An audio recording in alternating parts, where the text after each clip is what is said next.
नमस्कार दोस्तों, आपका मेरे YouTube चैनल कथा भक्ति साधना में स्वागत है। आज हम शिवरात्रि पर्व के बारे में जानेंगे कि शिवरात्रि पर्व क्यों मनाया जाता है। भगवान शिव की पूजा आराधना और विशेष कृपा पाने के लिए सावन माह पर 2 व्रत, सोमवार, मासिक शिवरात्रि और महाशिवरात्रि का पर्व विशेष महत्वपूर्ण होता है। वैसे तो हिंदू पंचांग के अनुसार हर एक माह में कृष्ण पक्ष की चतुर्दशी तिथि को शिवरात्रि का व्रत और पूजा की जाती है, लेकिन महाशिवरात्रि साल भर में एक बार आती है। फाल्गुन माह के कृष्ण पक्ष की चतुर्दशी तिथि को महाशिवरात्रि का त्योहार मनाया जाता है। भारत में महाशिवरात्रि का अपना एक धार्मिक और सांस्कृतिक महत्व है। कई वेदों और पुराणों में महाशिवरात्रि के दिन को काफी पवित्र माना गया है। आज के दिन कोई श्रद्धालु सच्चे हृदय से भगवान शिव और माता पार्वती की आराधना करे तो उसकी मनोकामनाएं जरूर पूरी होती है। फाल्गुन चतुर्दशी तिथि पर शिव जी ने वैराग जीवन छोड़कर माता पार्वती के संग विवाह करके गृहस्थ जीवन में प्रवेश किया था। इसी वजह से हर वर्ष फाल्गुन चतुर्दशी तिथि को भगवान शिव और माता पार्वती के विवाह के खुशी में महाशिवरात्रि का त्योहार मनाया जाता है। इस दिन कई भक्त कई स्थानों पर महाशिवरात्रि पर शिव जी की बारात निकालते हैं तथा माता पार्वती तथा शिव जी का विवाह भी संपन्न कराते हैं।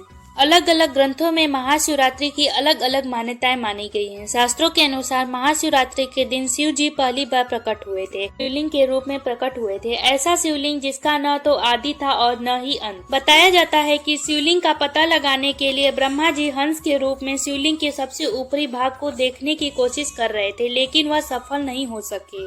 वह शिवलिंग के सबसे ऊपरी भाग तक पहुँच ही नहीं पाए। दूसरी ओर भगवान विष्णु भी वराह का रूप लेकर शिवलिंग के आधार को ढूंढ रहे थे, लेकिन उन्हें भी कोई आधार नहीं मिला।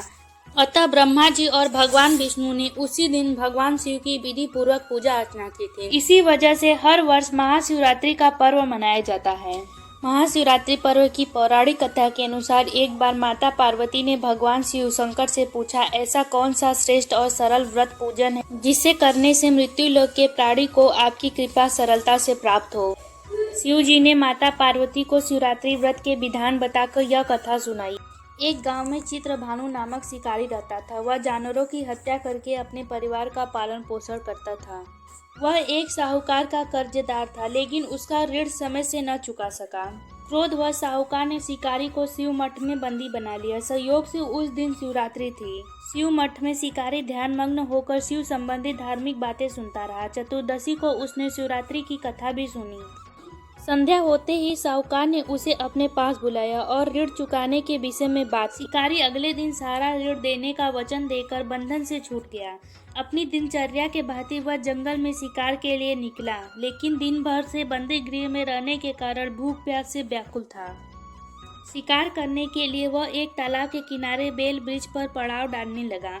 बेल वृक्ष के नीचे शिवलिंग था जो बेल पत्रों से ढका हुआ था। शिकारी इस बात से अनजान था। पड़ाव बनाते समय उसने जो टहनियां तोड़ी वे संयोग से शिवलिंग पर गिरी। इस प्रकार दिन भर भूखे प्यासे रहने से शिकारी का व्रत भी हो गया और शिवलिंग पर बेलपत्र भी चढ़ गया। एक पहर रात्रि बीत जाने पर एक गर्भवती हिरनी तालाब के पास पानी पीने पहुंची। शिकारी ने धनुष पर तीर चढ़ाकर ज्यों ही प्रत्यंचा खींची। हिरनी बोली, मैं गर्भवती हूँ, शीघ्र ही एक बच्चे को जन्म देने वाली हूँ। क्या तुम एक साथ 2 जीवों की हत्या करोगे, जो ठीक नहीं है। मैं अपने बच्चे को जन्म देकर शीघ्र ही तुम्हारे सामने प्रस्तुत हो जाऊंगी, तब तुम मुझे मार लेना। शिकारी ने प्रत्यंचा ढीली कर दी और उस हिरनी को जाने दिया। प्रत्यंचा चढ़ाने तथा ढीली करने वक्त कुछ बेलपत्र अन्यासों टूटकर शिवलिंग पर गिर गए। इस प्रकार अनजाने में ही एक पहर का पूजन भी संपन्न हो गया। कुछ ही देर बाद एक और हिरनी उधर से निकली। शिकारी के खुशी का ठिकाना न रहा। समीप आने पर उसने अपने धनुष पर तीर चढ़ाया। तब उसे देखकर हिरनी ने निवेदन किया, हे शिकारी, मैं अपने प्रिय के खोज में भटक रही हूँ। मैं अपने पति से मिलकर शीघ्र ही तुम्हारे पास आ जाऊंगी। शिकारी ने उसे भी जाने दिया। 2 बार शिकार को खोकर वह चिंता में पड़ गया। रात्रि का आखिरी पहर बीत रहा था। इस बार भी धनुष से लगकर कुछ बेलपत्र शिवलिंग पर जा गिरे तथा दूसरे पहर की पूजा भी संपन्न हो गई। तभी एक हिरनी अपने बच्चों के साथ उधर से निकली। शिकार के लिए यह स्वर्णिम अवसर था। उसने धनुष पर तीर चढ़ाने में देरी न लगाई। वह तीर छोड़ने ही वाला था कि हिरनी बोली, हे शिकारी, मैं इन बच्चों को इनके पिता के हवाले कर तुम्हारे पास लौट आऊंगी। इस समय मुझे मत मारो। शिकारी हंसा और बोला, सामने आए शिकार को छोड़ दूं? मैं मूर्ख नहीं हूँ। इससे पहले मैं 2 बार अपना शिकार खो चुका हूँ। मेरे बच्चे भूख प्यास से तड़प रहे होंगे। तब हिरनी ने कहा, जैसे तुम्हें अपने बच्चों की ममता सता रही है, ठीक वैसे ही मुझे भी मेरे बच्चों की चिंता है। हे शिकारी, मेरा विश्वास करो, मैं इन्हें इनके पिता के पास छोड़कर तुरंत लौटने की प्रतिज्ञा करती हूँ। हिरनी का दुख भरा स्वर सुनकर शिकारी को उस पर दया आ गई। उसने उस हिरनी को भी जाने दिया। शिकार के अभाव में तथा भूख प्यास से व्याकुल शिकारी अनजाने में ही बेल वृक्ष पर बैठा बेलपत्र तोड़ कर नीचे फेंकता जा रहा था। इस तरह उस शिकारी के तीसरे पहर की पूजा भी संपन्न हो गई।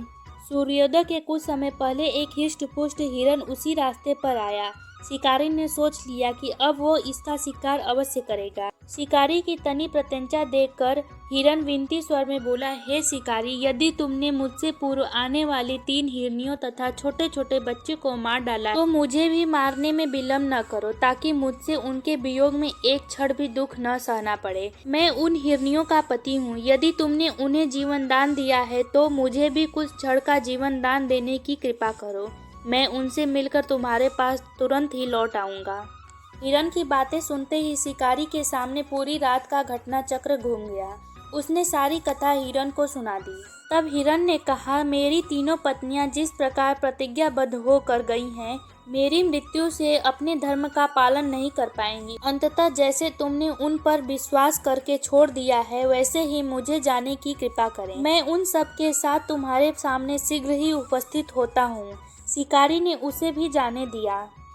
इस तरह रात्रि का समय व्यतीत हो गया और सुबह हो गई। उपवास, रात्रि जागरण तथा शिवलिंग पर बेलपत्र चढ़ाने से अनजाने में ही शिवरात्रि की पूजा पूर्ण हो गई। पर अनजाने में ही की गई पूजा का परिणाम उसे तत्काल मिला। शिकारी का हिंसक हृदय निर्मल हो गया।